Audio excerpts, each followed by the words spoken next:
Hello, good morning everyone. Maayong buntag sa tanan. It's Friday and it's our family day under sa ato ang bagong new normal setup. New, it's because virtual siya. So unlike sa ato ang mga previous nga family days, kauban na to itong bana, atong asawa, atong mga anak, we go outside Tigos. So most of the time, natanto sa pool, maligo mga bata, magdula, then makikika-chika sa itong mga kaubanan sa opisina. But this year, 2020, it's because sa mga paghitabo, bago ato ang family day. So karong tuiga atong makauban ang atong kaubanan sa opisina. So dili ra ta sa office mag-celebrate sa ato ang family day. So this year aduna kitay team na nahaumpot sa mga panghitabo. So ang ato ang team is staying apart to stay together. So this whole day, although bago siya, we will make it mag-enjoy lang ta na normal na kauban sa tumang kauban sa opisina. So naami gi-prepare nga gamay nga program. So mao ni atong program flow for the day. So first we will have the preliminaries, the usual. Then mohatag og message si GM Daob. Then after that, follow ang atuang discussion or sa atong DWD Omnibus Guidelines on Health and Safety Protocols kani ihatag sa atuang COVID-19 Mitigation Officer walay lain si Madam Jean Martel. And then after that karong hapon aduna kitay bago na pod nga game. So dili ni siya kanang usual nga game magdagandagan, but it is through online. So tanan online na ta karon. And then by the way, ako ding i-remind nga during lunchtime we will still observe atong social distancing, and then it will be by division. So we have to wear mask and face shield. So after this, sunod na ang ato ang close sa program. So mo lang to, daghang salamat and have fun.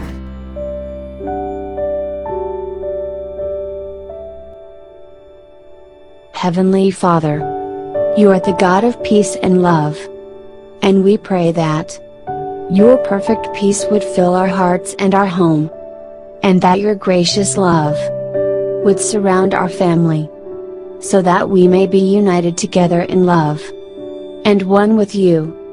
Bind us together, we pray, and may your joy unite us in sweet fellowship with one another and with you. Give us your hope in our hearts, and bless all who visit this home. Thank you for providing all that we need, according to your riches and glory. And keep us from holding on too tightly to the material things of this world, knowing that you have prepared a heavenly home for all that are in the family of God. May your blessing rest upon us and upon our home, not only today but in the days to come, until you come to take us to be with yourself forever. In Jesus' name we pray. Amen. Bayang magiliw, predas na silanganan, halab ng puso, sa dibdib mo'y buhay. Lupang hinirang, duyan ka ng magiting, sa manlulupi, di ka pasisingin. Sa dagat at bundok, sa simula, sa langit mo bakaw, may nilagang tulak at awit sa paglayang minamahal. Ang isang ng matawat mo'y tagumpay na nagdidinig, ang bituin na tarang ng kailan, pang may di magdidiling. Lupa ng araw ng walhating pagsinta, buhay langit sa piling mo. Aming ligaya ng pagpay mga api, ang mamatay ng dahil sa'yo.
Water District in the innovative delivery of safe and potable water to every firm and household, build a sustainable development and excellent workforce. Mission: to efficiently deliver top quality products and generate superior returns while responsibly meeting its commitments to its partners in the most honorable manner. Quality policy. Digos Water District is in the pursuit of consistently delivering safe and potable water to our clientele. We endeavor to continually improve our system and ensure compliance with legal requirements and other requirements of our stakeholders.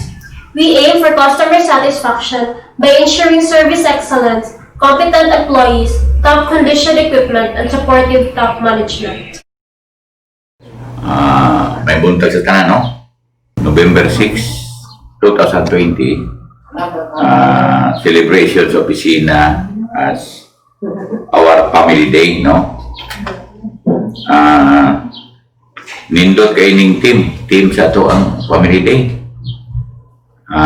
Staying apart to stay together. Ay po.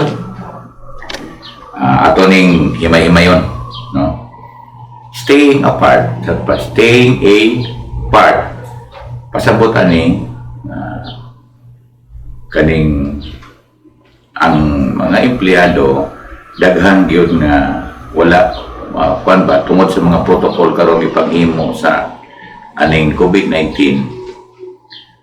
Naay mga empleyado nga limited lang ang pag-report sa opisina kay requirement ilabi na itong mga senior citizen nga buntis nga motoy prone kayo sa aning COVID-19. Pasabot maski wala sila diri sa opisina tawagan kani continuous lang gihapon ang ilang pantrabaho kay ano man tungod man kinaigo man ta sa ani mga protocol karon, no? Ang naa sa opisina mo gihapon social distancing dili na gid pareha sa unang kasagaran gunit-gunit agbay inana pero karon murag kung tan-awon gid nato prohibited na gina kay tungod sa aning sa social distancing. Mao gani nga karon ang mga kabaguhan karon sa ato ang mga services, no, mura gitawag nila new normal na nani mga virtual gamit mga virtual kanina mga Zoom o virtual, no. Ang atong board meeting gani na mga senior na sila balay unya continuous lang gyapon ato ang pagkuan sa board meeting through mga laptop lang, through internet kani sa Zoom. O ang uban nato sa opisina kanang nasa work from home o sa ikuan nato i-open line lang gyapon kung natay need. Diretso lang gyapon ta kapangutana og nas lay gusto, diretso lang pud sila makahatagon sa mga pamaagi nga ma-perform gyapon nila ang ilahang pangserbisyo sa Digos Water District. Kay kita isip empleyado committed magita, no, committed magita mo hatag og serbisyo sa ato ang mga konsumante or sa tibuok katawan sa Digos. Ilabi na po ang atong mga empleyado nga giisip na to gyud nga pamilya, no, kay ang ikaduha pamilya sa ato diri mo man ang sa opisina. Una sa atong pamilya gyud personal, ikaduha pamilya na to diri sa atong pantrabaho kay masituog isipon na to nga dako na magining opisina 130 kapin ka empleyado, dili na naingon nga ordinaryo lang opisina nga tawagan ni nga maoy muhatag sa kinatibuk ang pangserbisyo sa ato ang syudad sa Digos. Unya ang gingon po diri nga stay together mo gyapon ni murag isuma total na to masig layo ka sa opisina naa ka sa balay o skeletal force baka asa ka dapita pero nagpadayon gyapon ato maayong pangserbisyo sa atong opisina kay committed ta mohatag og serbisyo sa atong mga tawhan kay mao man ay rason nga nung na ata sa Digos Water District committed ta to perform our service sa tibuok katawhan sa Digos. Munang giingon nga stay together tanya po no, kay isip isa ka pamilya hirap at ginhawa mag-uban gyud ta, tabangan na tuog kuna unsaon pagsulban. Grabe jud nga problema karon gikan pa ni sa linog ang COVID mo na sa akong paglingkod isip general manager isa ka tuig kapin magsilot ba, grabe ka kung kuan pa lisod, pero wala ko'y kahadlok ani kay kebalo ko ang tanan empleyado sa Digos Water District committed nga muhatag sila ang maayong pangserbisyo maski pag unsa ilahang kahadlok nahadlok sa unsay mahitabo kay naa sila personal pamilya gyud ako na o sa pamilya po sa kinatibukan sa ato ang opisina muna dapat yun pangita magkayusa ta no? United kay kung united we stand sa ko na dungan po tawag pero simpa ko po mahulog ta dili po inana kay kasagaran halos tanan nga naa sa Digos Water District kay balo po gina sila nga muna labi na to mga top management, mga division managers kay balo po sila muna unsaon na to pagsulbad kung unsa may problema nga maubot sa opisina maski tuod og permero na ay mga kanang ana mo ginaba init sa ulo permero pero maulian na ta para mo-come up ta o maayong solusyon kung saan ginato nga mula hutay kita kay dili man iingon nga karon lang dili man iingon nga ako ray muling ko diri magpuli-puli man ta panahon man no panahon man kung kinsay maglingkod kay balo ko committed ya po na mo perform mo hatag siyang maayong pagserbisyo sa katawhan sa syudad sa Digos no ikaduhang topic no ang ato ang plantilla o personnel na approve atong last October 2020 itong gikan sa DBM unya ani na mga kabaguhan kadtong mga posisyon sa una giusab karon sama sa kadtong sa corporate planning and management services division nahimo na nga management services division katong corplan sa una nahimo na karon nga MSG no kaning katong operation divisions nahimo ng water resources division kan engineering division nahimo ng construction and maintenance division kinatibukan naanatay siyam ka division karon na nga gipang nguluhan sa mga division managers no sama sa admin division kay DM Ami Bilarde sa Finance Division, kay DM Jingjing Martel sa Construction and Maintenance Division, kay Engineer Mans Pakibot, Planning and Design Division, kay Engineer Frank Rites, Management Services Division, kay Lani Ragunton, Water Resources Division, ang OIC karon si Eileen Banogbanog, sa Customer Account Division ang OIC karon si Raul Subaan unya kaning sa Customer Services Division ang OIC karon si Boy Baro ug ang bag-o nga nahimo nga division ang HR Division nga gihimo ang division karon tungod sa nakita nato ang pagkadako pod sa iyang role sa mga empleyado sa opisina kay daghan na bagita no? 130 kapin si Miss Kati Kobias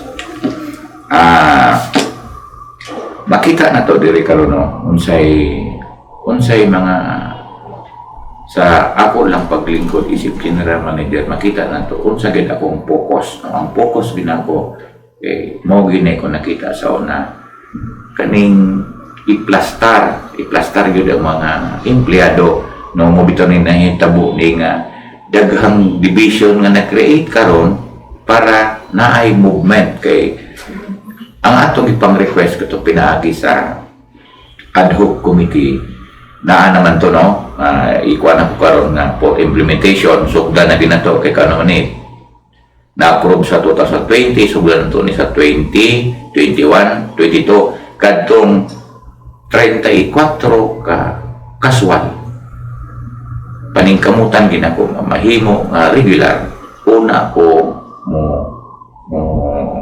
retire sa Digos Water District kay mo gini akong gusto na mahitabo nga katuig taon nga langsang nga lansang sa kadugayang panahon nagikausaban maski tuod og di dagko pero nagitay gihimo para mahatag na to ba mapahalipay na to ang nga empleyado kay dili magud giingon nga malipay lang ta sa ato mga bono sa inana pero ang dako mo kalipay personally kung makita sa top management na naagyoy movement nga gihimo no gihimo ang opisina na muna makaingon ta nga mura wala nato pasagdae ang mga empleyado sa water district kami sa una pura buyag lang kung movement istoryahan grabe jud kadugay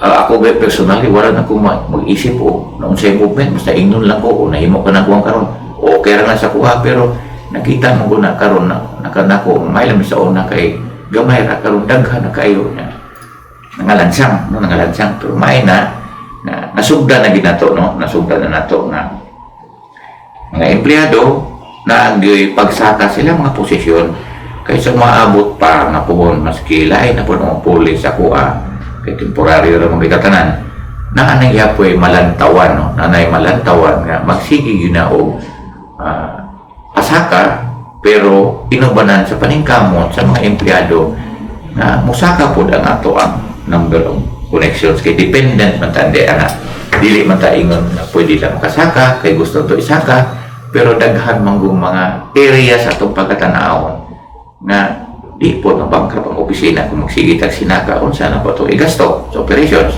mao na atong gibahin-bahin no tasugdan ako sa ihatag sa kuha sa HR ang naka-schedule sa 2020 balipulo ni kabuok magikan sa kaswal mahimo nga regular no ang sa 2021 13 ni kabuok sa 2022 11 kabuok pero mao ni siya ang ako manggong rule of thumb ani gikan pagid sa una magbigasulti sa isa 15 na una maogi mauna except adto mga PRC holder license holder karon nakita nato diri kita na ang ginako kinsa to sa 2020 nakita nato tama gyud ni abay kinsa to nauna mo ginauna sa 21 na ako'y nakita diri nga dungan sila o sulod sa water district as jump order munang linan akong HR istoryahan ang duha pasabton kung kinsa bagay kwan unsa bahimuon ninyo na makatso sila between sa to kinsa gyud mauna sa 21 ang isa sa 22 kay kung di nila ma-resolve diha ako'y ma-resolve na gusto nako na kwanta kanang mupalo ta unsa akong gisulti nga ang nauna maugi mauna i-discuss mo dili lang kay ingon nga kaning mabutang siya niya question ang isa dili istorya sabutan sa kung wala ba siya problema kung may problema resolbahon para mainig kabutang niya na baka na wala tayo madugan ng mga istorya except po atong uban siguro na ang uban po nga mga empleyado nga makita po nato nga pero minimal lang ino nga makita nga dili pa angayan yan na uban nga kuan nga angayan depende na ako na bahala mo balansya na kay tanawan po ginako ang ilang performance maski inana nga nauna siya niya naulahi ang isa pero ni perform og maayo tanaw na nako unsay pa masi natay mga gamay pero very minimal na nakita na ko diri or isa do para ko nakita na no pero ang importante gituman ako ang akong istorya nga kung ako'y mulingkod na kausaban sa mga empleyado gikan kaani musaka kaani di lang tamingon nga malansang kay di na ko gusto nga ang naagian na mo sa una mo po'y maagian ninyo. Dako naman itong opisina. Maayo naman na to ang pagpadagan sa operation. At least po, kaning masagaan po na to. Pahalipay ang empleyado, dili lang monetary, pero sa ilang at achievement mo na sa ilang kaugalingon nga isip na trabaho sa opisina, di lang kahit ang particular sa kwarta, kundi sa ato ang piling isip empleyado, nakita po ito sa top management nga. Ang ayan po tanga ibutangan nga posisyon. Maong balikon ako, dili magyud ko nga ang kuwan ako, 22, mo-retire medyo ko po kung buhay pala sa Ginoo. Kaya balo ko nga ang upulin ako, nagalantaw lang yapon na nga. Unta, ang atong disugdan nga maayo nga pamaagi sa pagdala sa atong mga empleyado, mga tawagan niya kalipay, no? Magpabilin yapon, o niya ang importante yun, ang atong yung commitment sa atong panserbisyo sa Digos Water District kay kita, temporary wala di dire, kay dili ni atoa, puli-puli lang kita, pero ang ato ang kaning ligasiya nga ibilin sa opisina, magpabilin nga hangtod sa hangtod, kayuhan una sa ato mga konsumanti, ikaduha sa ato mga empleyado, isip, ikaduha na itong pamilya sa ato ang kaugalingon. Mura to, salamat kayo. Happy Family Day. Mga otag maayo, pero meron ngit ako. Salamat kayo.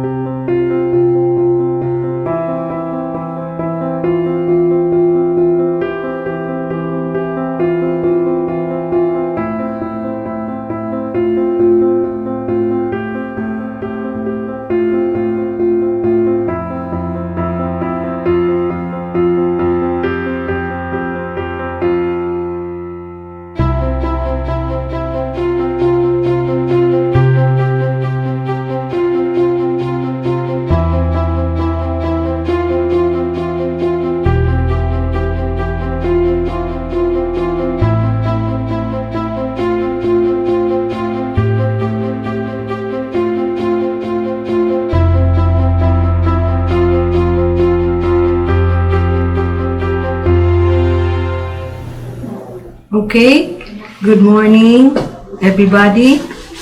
So I'm here to present the Omnibus Guidelines on Health and Safety Protocols, Contact Tracing for purposes of mandatory work from home, quarantine, and other related support mechanisms. This was issued by our General Manager last October 14, 2020 to all employees and job order employees. So, unsa may nasulod aning Omnibus Guidelines. So, magsugod ta sa definition of terms. So, natay contact tracing. So, unsa man ang contact tracing? The identification of persons who may have come into close contact with a confirmed or probable COVID-19 case. Unsa man ang close contact? A person who may have come into contact with a probable or confirmed case 2 days prior to the onset of the illness of the confirmed COVID-19 case until the time said case tests negative on laboratory confirmation or other approved laboratory. Sa close contact, atong ilhanan ana na face-to-face contact with a probable or confirmed case within 1 meter for more than 15 minutes. Ang close contact po, pwede po direct physical contact with a probable or confirmed case. For example, naman dito tayo dry run case. Ako yung example si Raul na ay COVID positive siyang family. Mahimo sila na ay close contact. So, na primary close contact, an employee who has direct contact with COVID-19 positive person following the DOH standard na 1 meter for more than 15 minutes. Ang secondary close contact, an employee who has direct contact with the primary close contact, following DOH standard of 1 meter and for more than 15 minutes. Sa case ni Raul Subaan, nahimo na siyang primary close contact. Kaya na ay one of his family members na COVID positive. So, that becomes Raul a primary close contact. So, pag abot ni Raul diri sa office, nasa'y nakahalubilo.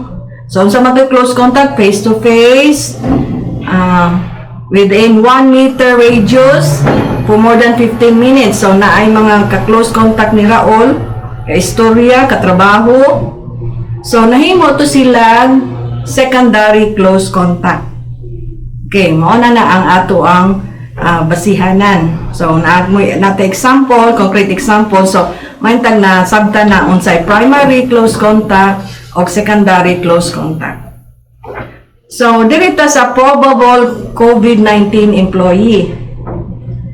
So, unsa man yung probable COVID-19 employee? A, employee who falls under the category of primary close contact.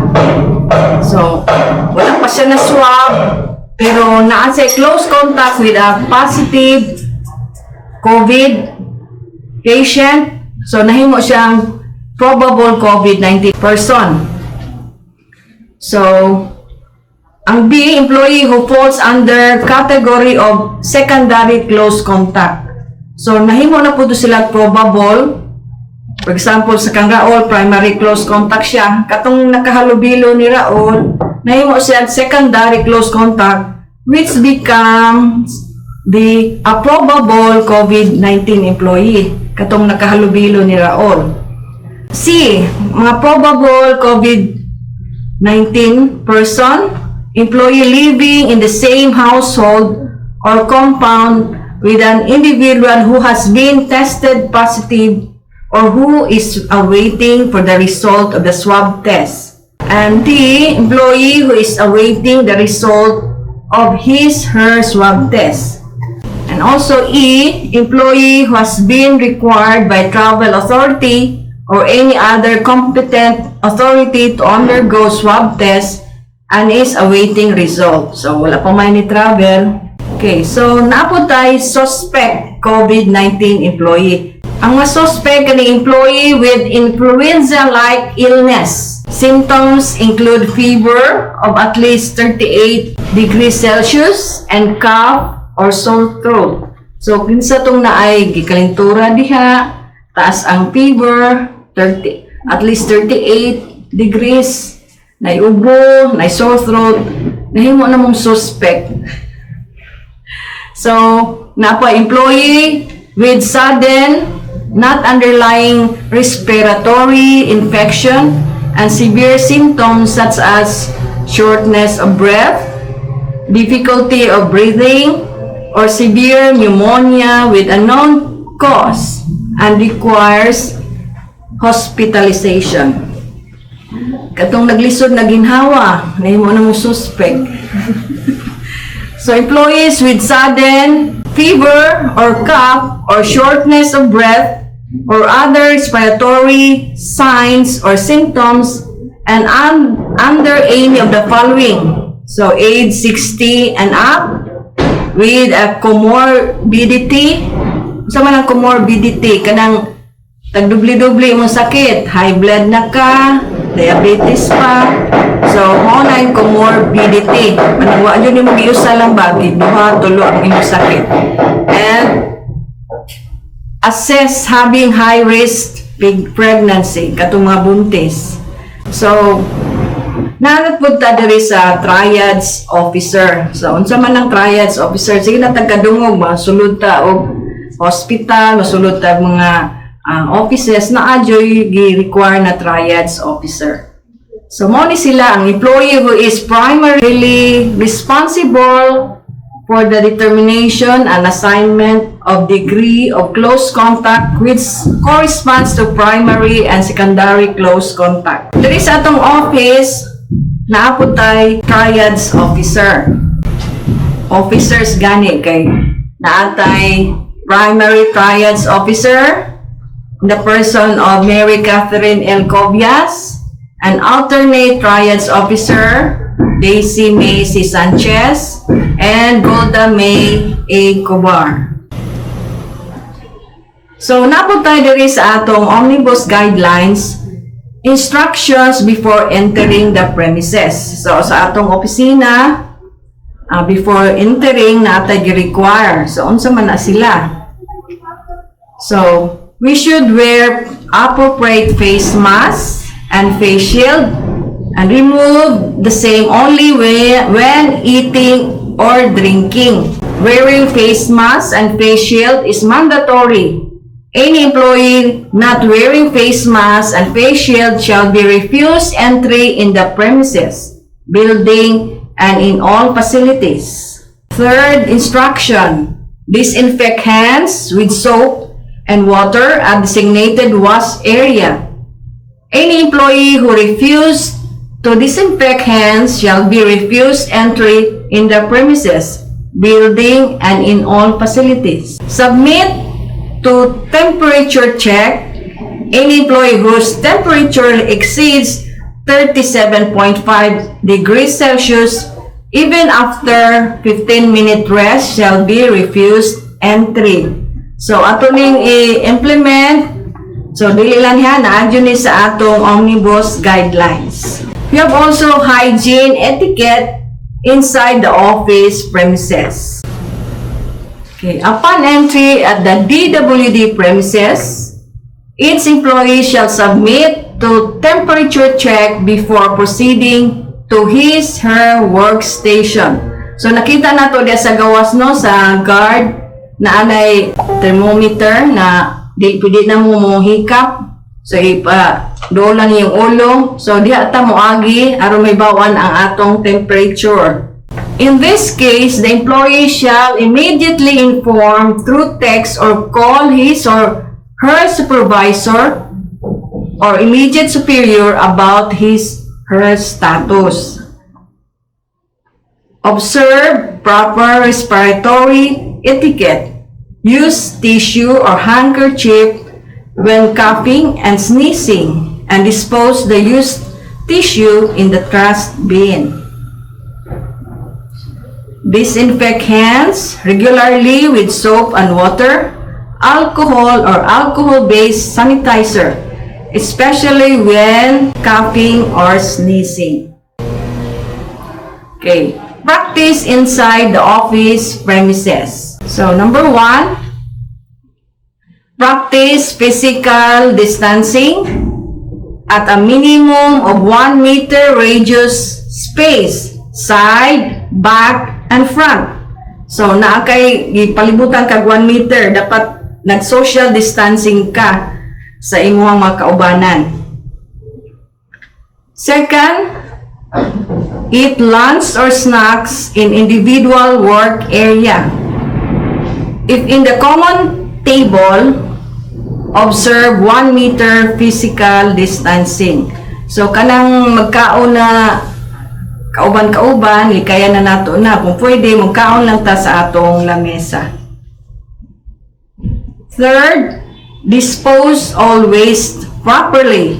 Do not leave unwashed utensils in the table or in the pantry. Kanang biyaan lang ng kinaon, ato yung hugasan daan, or magtagsag yung tagani og utensils. Then refrain from borrowing pen, pencil, stapler, laptop, computer, and other items. Kung pwede, use your own. Then refrain from entering other offices without any official purpose. So katong magsiglaag-laag ato sa laing division, so ato lang nang i-discourage. So, strategize paperless inter-department transmission of documents and reports. Kung pwede, email lang nato. Magkuha na ta, nag-practice naman ang sa top management, nag-meeting na siya via Zoom. Kung pwede, ani na gyud ang atong gamiton. Okay, duties of employees. Unsay atong duty isip empleyado sa Digos Water District. So, inform your supervisor or immediate superior through text or call if there is a family member showing influenza-like symptoms, which include fever of at least 38 degrees Celsius, cough, or sore throat. So, mao na ang symptoms sa COVID. So, simba ko lang na ay mga na-feel ay yung pamilya ng ani or ikaw, imong i-inform ang imuhang direct supervisor. So, inform supervisor or immediate superior through text or call if he/she has influenza-like symptoms which include fever of at least 38 degrees Celsius, cough or sore throat, or with sudden respiratory infection and severe symptoms such as shortness of breath, difficulty of breathing, or severe pneumonia with unknown cause. So, inform supervisor or immediate superior through text or call if he/she has been exposed to or in close contact with a confirmed COVID-19 positive or one who is awaiting the swab result. Or inform supervisor or immediate superior through text or call if his/her barangay, city, municipality is declared under lockdown by local authority. Okay. So, refrain from entering office, unit until advised by the triads officer if his/her circumstance fall under any item as mentioned. What are the duties of supervisor or the immediate superior? Okay, number 1, monitor the health status employees under their command or responsibility, especially those residing in the areas put under lockdown, quarantine, or declared critical by the city government of Digos, and report any such information immediately to their respective division manager.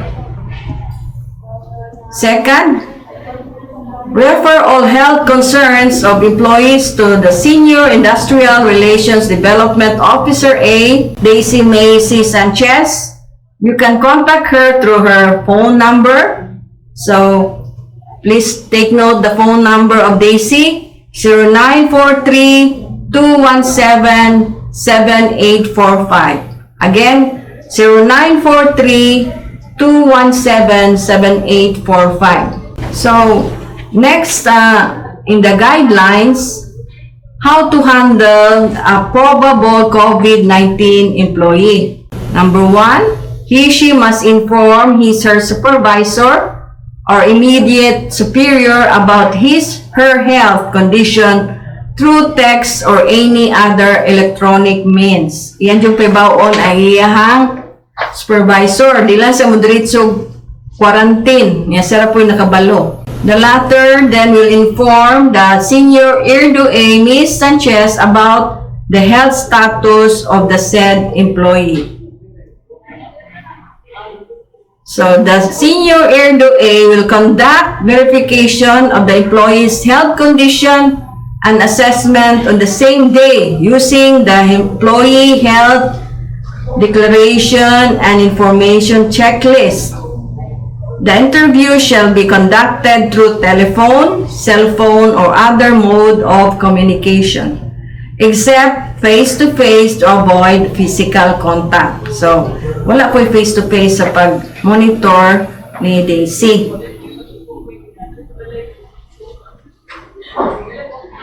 Third, the Senior IRDO-A, with concurrence of Division Manager and General Manager, will proceed with the mandatory quarantine of the employee at the Digos Quarantine Facility or home quarantine.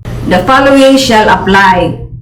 A. Employee will be picked up from his/her residence or office using the designated DWD COVID-19 vehicle. So, natay i-assign na vehicle, pick up po na to tong probable COVID-19 employee.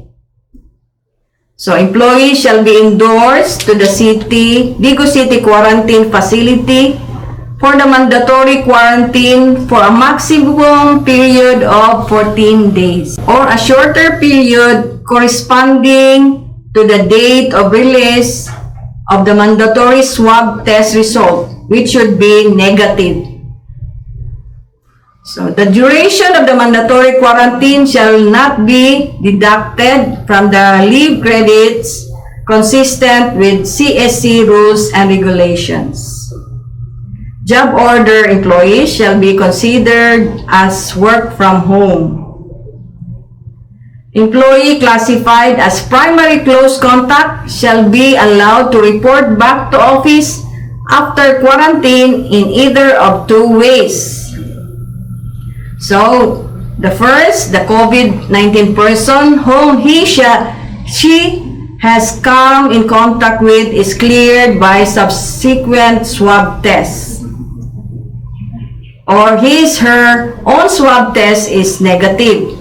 In either way, she should complete the 14-day quarantine period. Okay.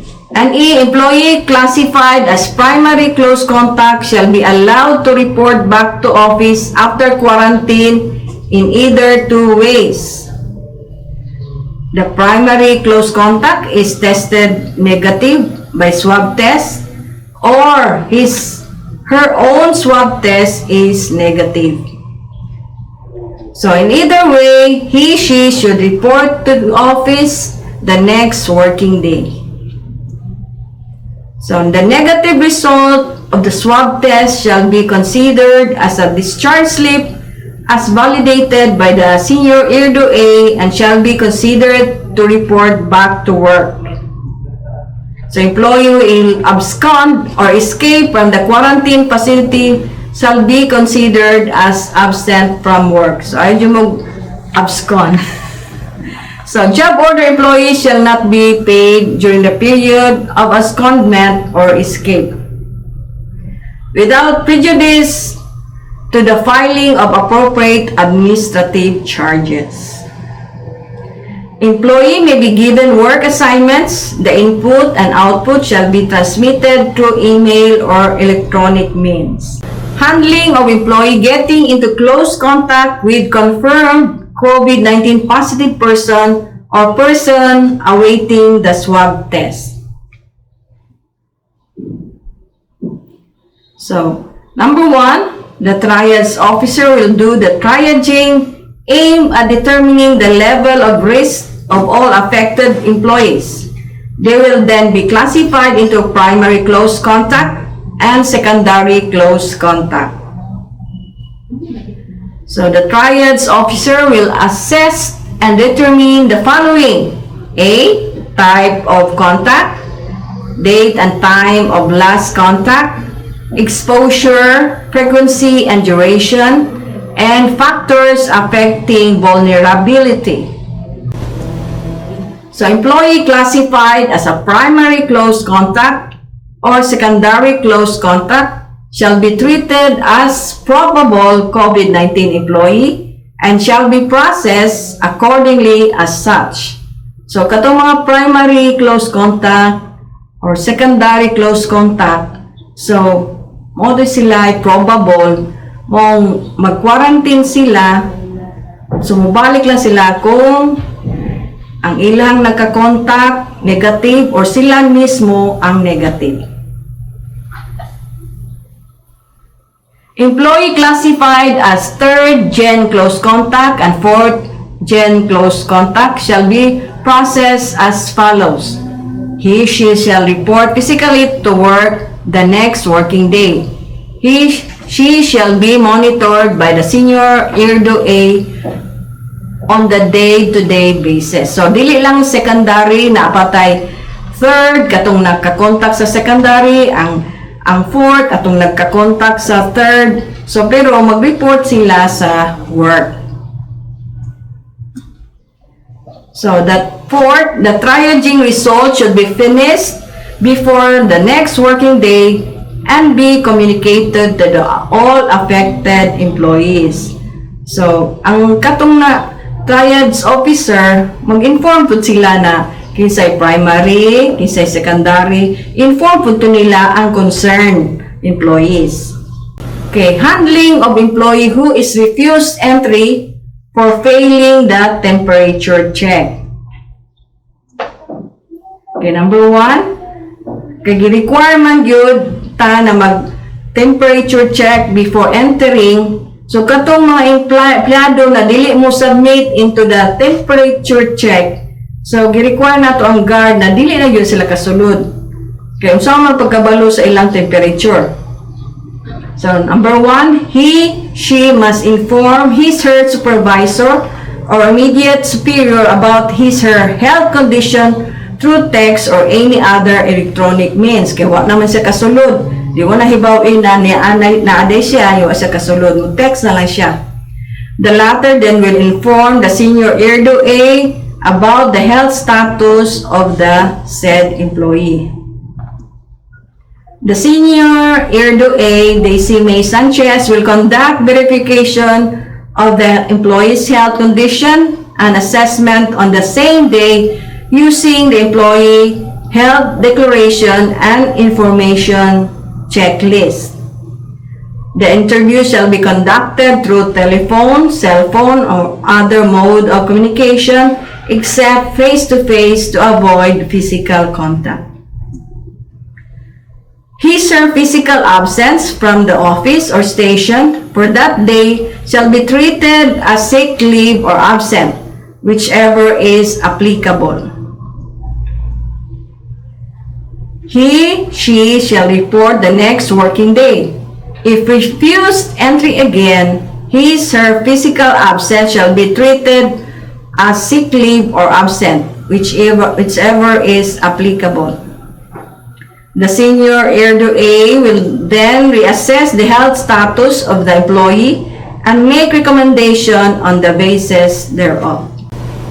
Okay, mao ni importante, mechanics on declaring any office, unit, floor under lockdown. Meaning sa office, division na ni, unit, first floor, second floor, unsay i-lockdown. Okay, number 1, lockdown will ensue when any of the following persons has entered the office, unit, or satellite office. Wala man tayo satellite. Kanala ato ang mga pump stations. Confirmed COVID-19 positive person or one awaiting swab test result or employees classified as primary close contact. The COVID mitigation officer, karon si Engineer Cesar Sornito, and safety officer also, shall be primarily responsible for any matters related to office lockdown, such as but not limited to determination of office, unit, or floor. To be temporarily closed pending disinfection. However, any decision relating to lockdown shall be concurred by the general manager. The COVID-19 positive person or one awaiting swab test result shall be advised to leave immediately. If an employee tested positive, he shall be brought to the Digos quarantine facility as probable COVID-19 person if necessary. The affected office unit shall be closed and disinfected immediately and will be under temporary closure for the rest of the day or until advised by the COVID mitigation officer in concurrence with the general manager for the resumption of its operation. On the other hand, all employees inside the said office, unit, floor will be advised to go home for the day. So in accordance with the item 11, hereof, the triads officer will immediately do triaging aimed at determining the level of contact of all affected employees. So, napay triaging himuon ang triads officer. So, the following are the procedures in evacuating employees. Kung naanan dyo tayo, na found out na primary or positive COVID-19 employee, so the COVID mitigation officer shall identify the office, unit, floor, possibly contaminated and declare code red alert. So si Cesar, iyang i-declare o kanina opisina ha, kanina floor, first floor, second floor, o sa unit, o sa division, siya ang mo-assess o mo-declare na dapat walaan na og empleyado pagguhom na empleyado. So, all employees in the said unit, office, unit, floor, shall stay put until advised to leave. So, the COVID mitigation officer, Cesar Sonito, with assistance of the emergency response team and security guard shall evacuate the probable COVID-19 employee using the emergency safety exit and bring him/her to the Digos City quarantine facility. So the COVID mitigation officer shall then advise all other employees in the said office, unit, floor to go home for the day using the emergency safety exit. So our DWD Emergency Response Team or ERT, so we have two teams and we have Engineer Cesar S. Sonito, our COVID Mitigation Officer. So Team A, Team Leader Raul Osubaan, Team Members Justin Anthony Toribio, Arlan Impas, Michelle Sasuman, and Ayan Mark Puruganan as the driver. Team B, we have the team leader, Crescente Torrigosa. Team members, Ronald Rinoy, Karen D. Guzman, and Ronald Andrion. Our DWD safety officers. So, Engineer Cesar S. Sonito, our safety officer team leader.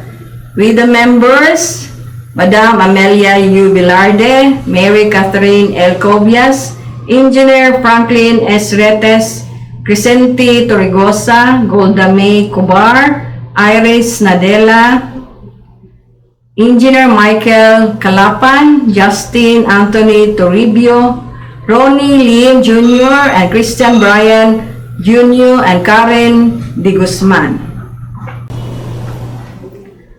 Thank you for listening. Enjoy the rest of the day.